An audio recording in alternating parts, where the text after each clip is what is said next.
In this video, I am going to show you how we can work with tar files in Linux.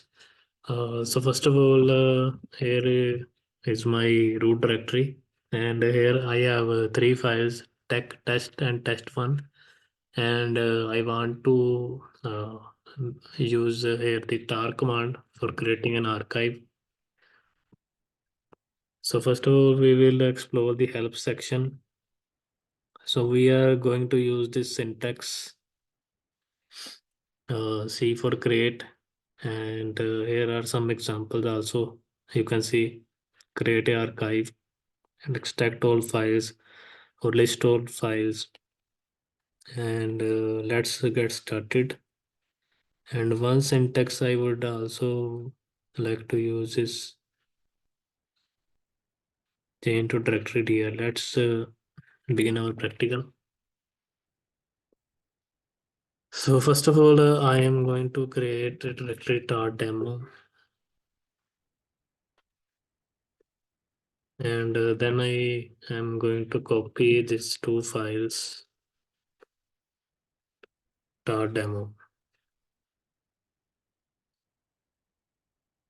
Whole file have been copied. So if you want to include this file into a tar file, or you need to specify here tar C, Z for compression, and F is file, C is for create, and then we need to specify the name of the archive tar demo dot tar dot gz.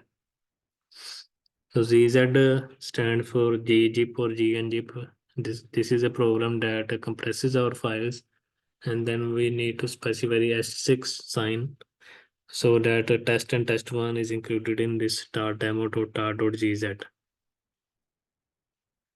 To view the content of this tar tarball, we can use tar minus tf.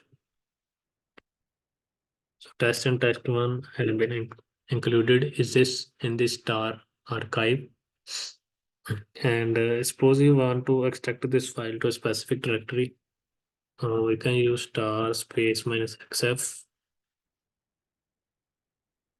And then we need to specify the name of the archive or tarball, and then minus c for chain directory, and root/dex.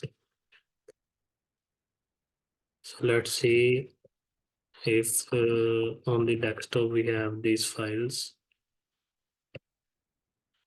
So test and test1 have been extracted to this specific folder. So this was a practical. Thanks for watching.